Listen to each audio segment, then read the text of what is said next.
Welcome back to Newbrook. So today we will be wrapping the bales that we made in the previous episode. So grass season is well and truly upon us now, which is always exciting.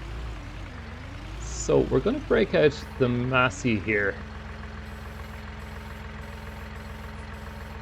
for the wrapping. I'm just going to drop off the bucket. The reason I'm breaking out the massey is it's already got the loader on. It's always quite handy when you're handling or working with bales, just in case we need to jockey around a few when we're down there. Let's pop on the spikes and we'll grab the wrapper.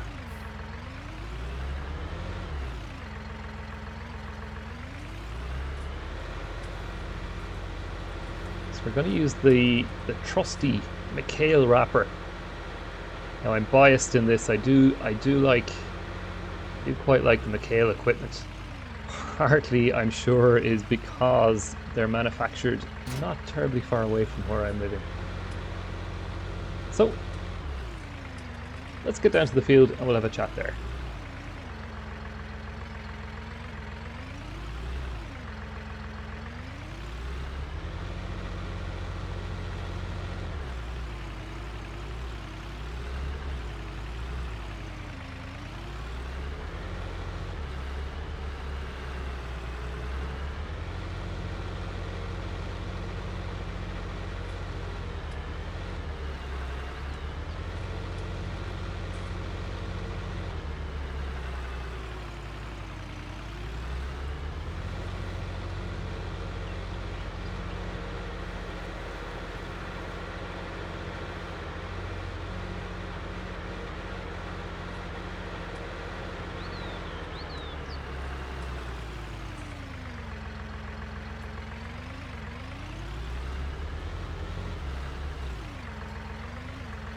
Okay, let's see if I can figure out how to do this.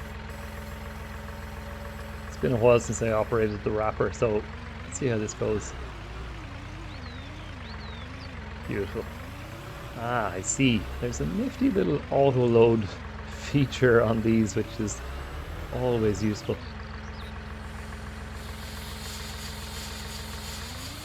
And we're away. Quite easy. Now, let's see if I can get a second bale up while we're wrapping. I've made a little bit of a meal of this, and up it goes. This is wrapper sort of configured to drop the bales on their ends or standing up.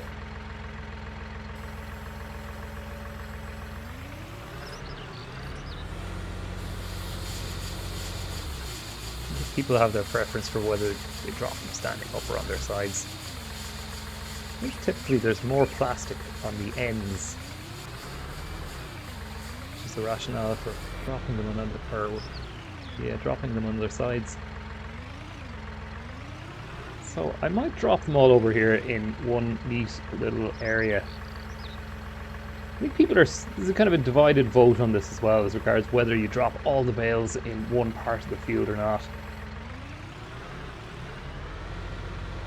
Many moons ago, when I was wrapping bales around the clock, sometimes it was useful to drop them all in one place, purely to make life easier for the guys that were going to stack them and cart them. But sometimes if the ground was a little bit wet, you could tend to sort of damage too much of the ground if they're all clustered in one place.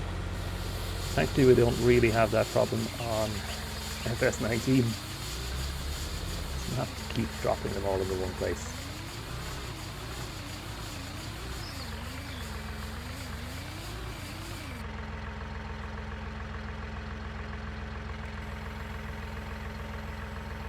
Off we go.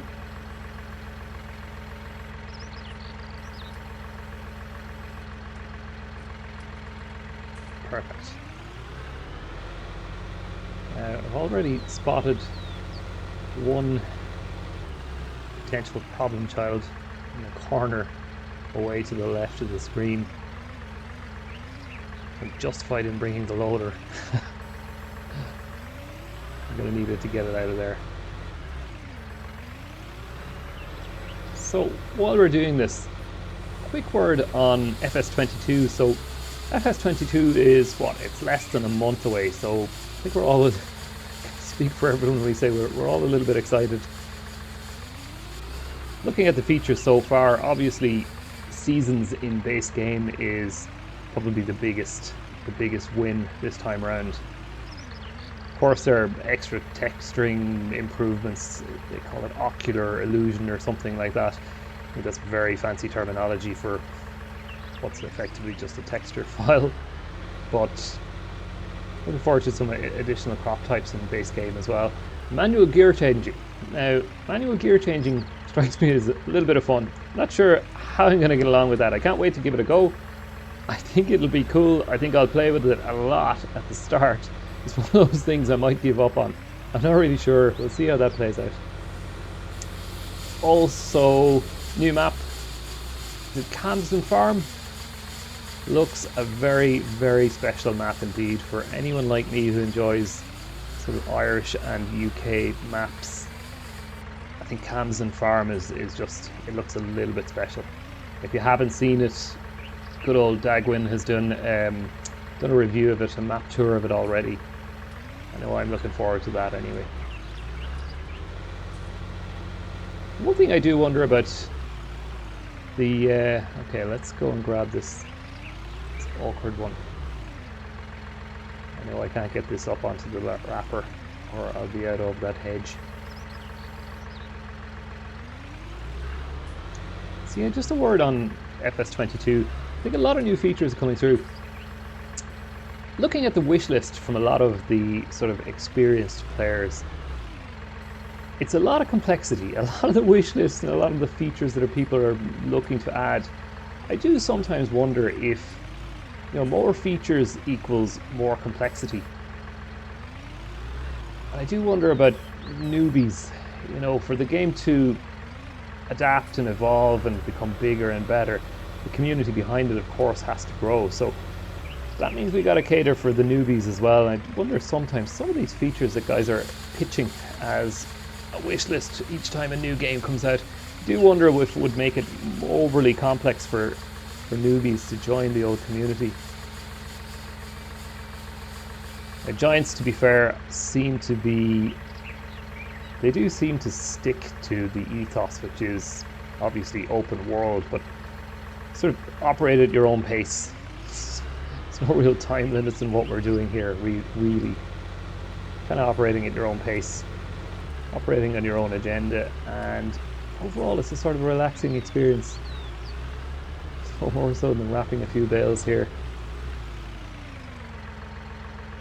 So take my hat off to Giants for always sticking to the ethos, because each time the game has a renewal, I must say, I'd have no qualms about jumping straight onto it.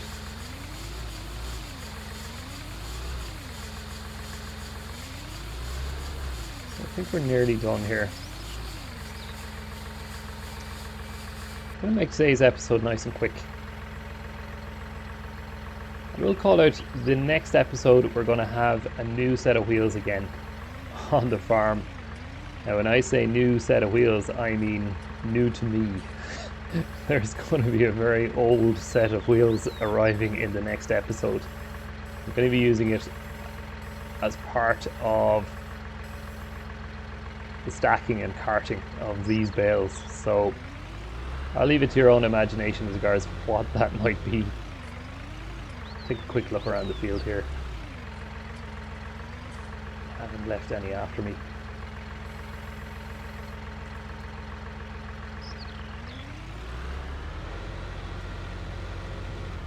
So yeah, next episode, another new set of wheels. Leave it to your imagination. I'll leave it to you guys to guess what that might be.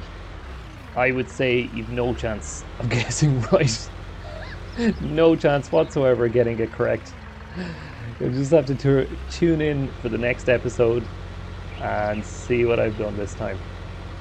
Okay, quick episode today. Thanks for tuning in. See you next time.